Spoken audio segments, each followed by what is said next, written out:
There are also breaks taken just to have a hug. History teacher Rada tells the class about how the world was when men dominated society. They only brought hate and violence that resulted in wars and climate change. Then in 2030, during a conflict between the United States and North Korea, some scientists developed a virus to destroy all the men in the US military. However, the virus quickly spread to the rest of the world and ended up killing 99% of the male population. That's when women took over and reversed all the damage done by men, making Earth a better place to live in. Nowadays, male babies are extremely rare, and when one is born, he's sent to the slums. The male population is seen as apes for having little intelligence, being dirty, and only being interested in intercourse and violence. They also only live around 30 years. Mila is curious about the slums, and Rada takes the girls on a class trip. The slums happen to be old cities, which have very primitive technology and access to only the basic necessities. In these slums lives Jera, a guy who is desperate to do the naughty with a woman. There's also Baron, the leader of the slums. He wants to start an uprising against the women and often gives speeches to get the other guys to support him. Today's speech gets interrupted by the arrival of Rada and her class, and the men get angry when they realize they're being treated like a zoo. One of them pulls down his pants as a prank, but a girl misunderstands it as a greeting and responds by lifting her skirt. In 2140, women have become the dominant gender and taken control of society, allowing them to push humanity into fast progress with discipline, peace, and great technological advances. Instead of living in cities, they've created a colony in the countryside, and an AI housekeeper takes care of all the chores like cooking, checking on the owner's health, and making new clothing for them. There isn't any kind of violence, and fines are given for minor offenses like using the wrong can for the trash. Thanks to all this, the average life expectancy is now 150. Their currency is social points, which they earn by being obedient and lose by misbehaving. There are also breaks taken just to have a hug.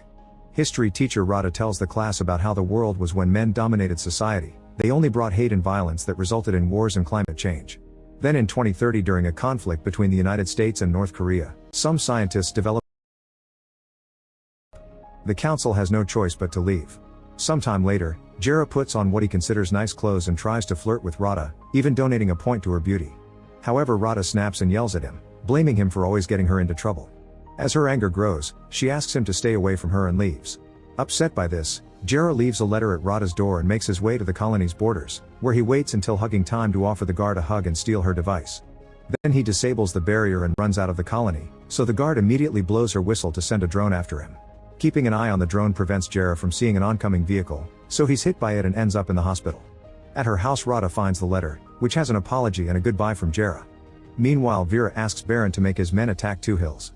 The next day, Jera is already better and gets discharged, so Rada and Elena take him to Vera's motherhood function, during which the next woman to get inseminated will be chosen. When Jera and Elena ask her, Rada admits she wants to be a mother. As part of her campaign plans, Vera challenges Elena to try all the events games, but her plan backfires when Elena defeats her at every single opportunity.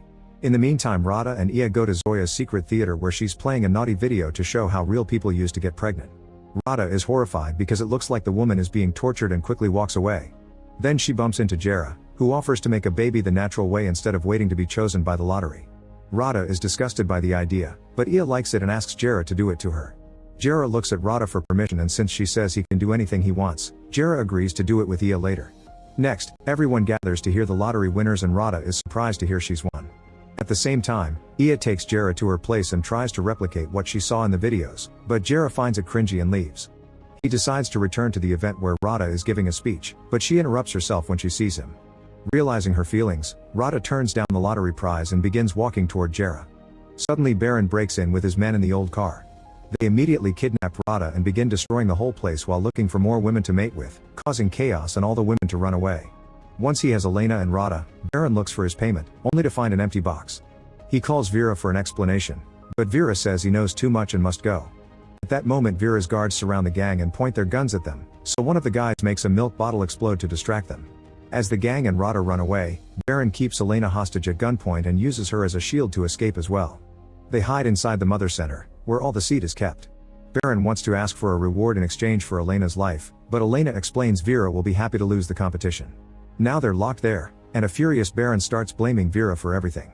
Hearing this, Elena offers to take him out if he confesses the truth about Vera to the authorities, and he agrees. Then Elena and Baron leave the building with the box containing all the seed capsules. When the guards try to stop them, Baron keeps them away by breaking some of the capsules, giving him the chance to escape.